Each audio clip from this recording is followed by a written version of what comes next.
Mahatma Gandhi has been regarded as the father of the Indian nation.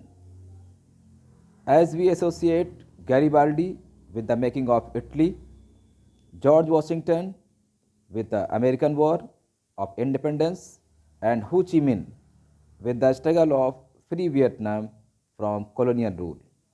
Same as Gandhiji was the most influential and revered of all the leaders who participated in the freedom struggle.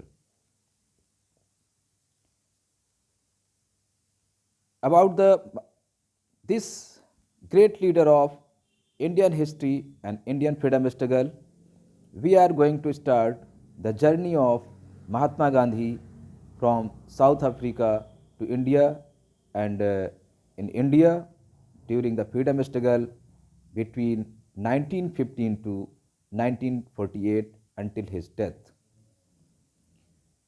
In January 1915, Mohandas Karamchand Gandhi returned to his homeland after 2 decades of residence abroad.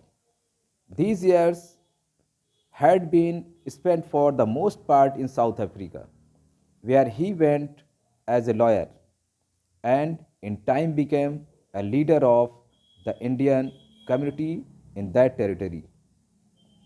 As the historian Chandran Devansan has remarked, South Africa was the making of Mahatma. It was in South Africa that Mahatma Gandhi first forged the distinctive techniques of the non-violent protest known as Satyagraha. First promoted harmony between religions and the first alerted upper caste Indians to their discriminatory treatment of low caste and women.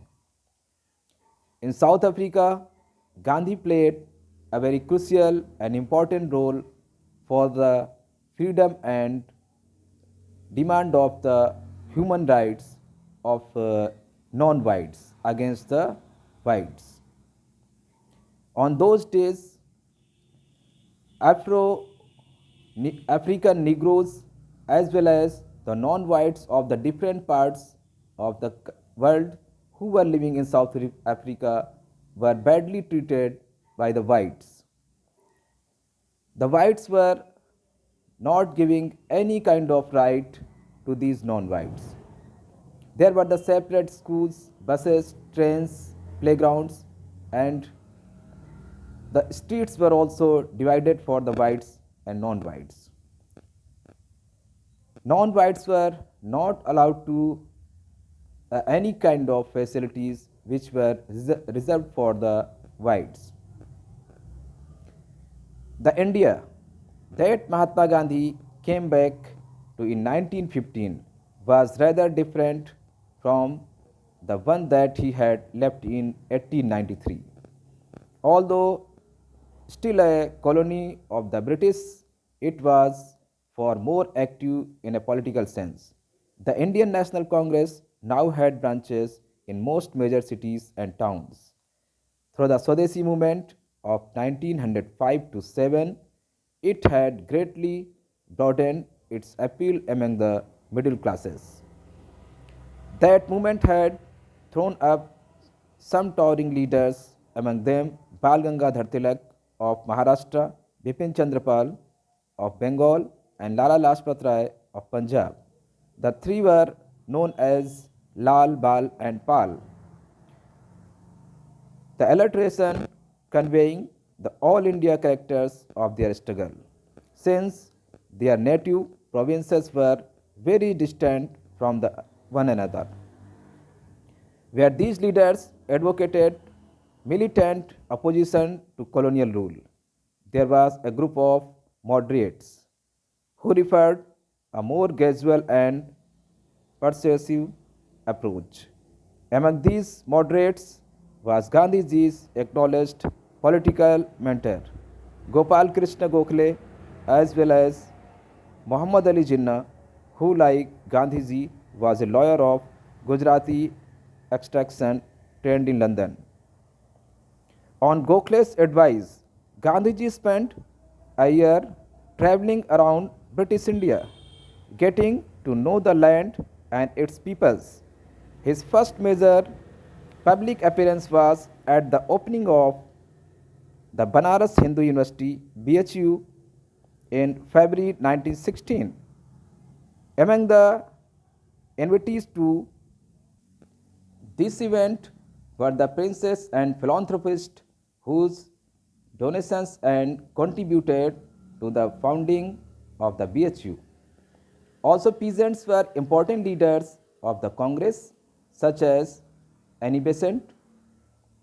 Compared to these dignitaries, Gandhiji was relatively unknown. He had been invited on account of his work in South Africa rather than his status within India. When his turn came to speak, Gandhiji charged the Indian elite with a lack of concern for the laboring poor. The opening of BHU, he said, was certainly a most gorgeous show, but he worried about the contrast between the richly bed-caked noblemen present and millions of the poor Indians who were absent.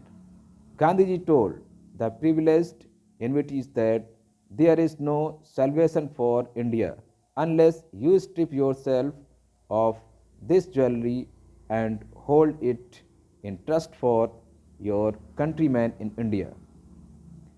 There can be no spirit of self government about us. He went on.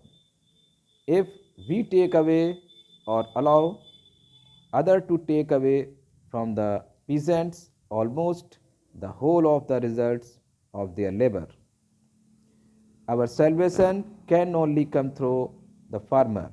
Neither the lawyers, nor the doctors, nor the rich handlers are going to secure it.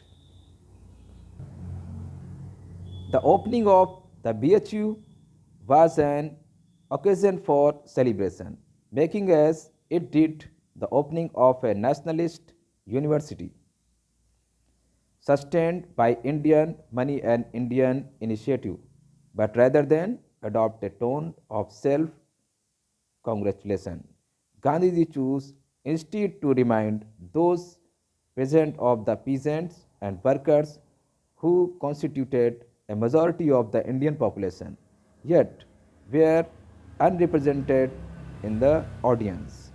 Gandhi's speech at Banaras in February 1916 was at one level, merely a statement of fact, namely that Indian nationalism was an elite phenomenon.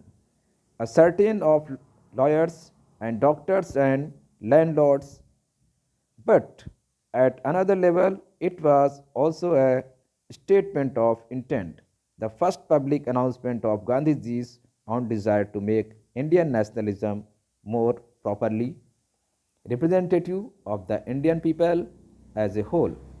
In the last month of the year, Gandhiji was presented with an opportunity to put his precepts into practice at the annual Congress held in Lucknow in December 1916.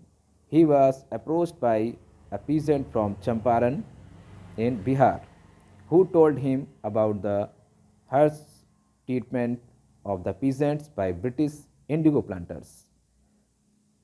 At last, this was the time when Gandhiji started his full concentration towards the farmers, laborers, and the majority population of the Indian society, who were downtrodden by the rich people of the Indian as well as by the Britishers. And this was the movement that gave the birth to Gandhi's idea and Gandhi's national freedom movement.